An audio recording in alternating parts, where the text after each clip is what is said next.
Hrad Uhrovec. Zrúcaniny tohto hradu sa vypínajú vo výške 591 metrov nad morom, na bočnom hrebení Nitrických vrchov, nedaleko obce Uhrovské Podhradie, v ťažšie dostupnom teréne. Jedná sa o neskororománsky hrad, ktorý vznikol pravdepodobne medzi rokmi 1251 až 1293 ako dôsledok tatárskeho vpádu.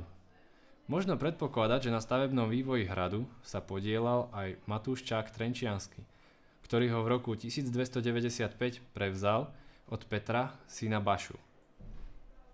V roku 1389 daroval hrad a rozľahlé majetky cisár Žigmund Luxemburský Ctiborovi zo Ctiboríc, najbohatšiemu magnátovi západného Slovenska, ktorý hrad rozšíril. V 15. a 16. storočí sa viedli o hrad majetkoprávne spory a často menil majiteľov, až napokon pripadol Zajovcom. Pre hrad sa začalo tak obdobie hospodárskej aktivity, čo sa opäť prejavilo na stavebných úpravách hradu. V období renesancie stál hrad bokom od centier veľkých bojových akcií. Vyhli sa mu turecké výboje aj vnútorné nepokoje, ktoré ťažko postihli okolité teritórium. Zajovci sústredili svoj život do pohodlného monumentálne upraveného kaštieľa v Uhrovci a na hrade udržiavali iba strážne a hospodárske objekty. Hrad postupne pustol a menil sa na ruinu.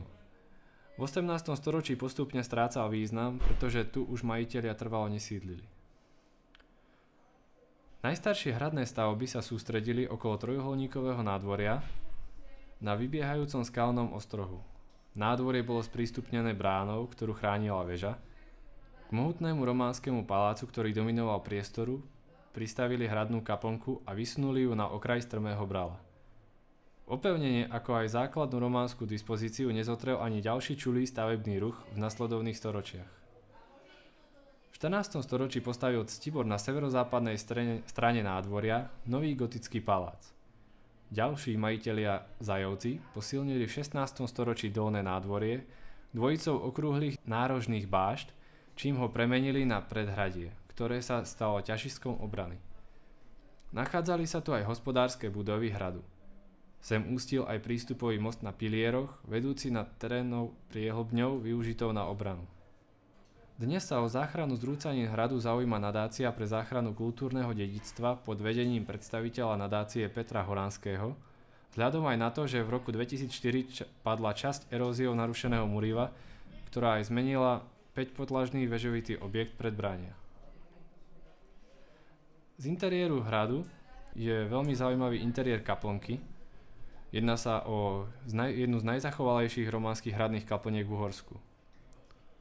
Ďalej je zaujímavý obytný interiér hradu, kde bývajú aj mladí nadšenci počas záchranných prác na hrade.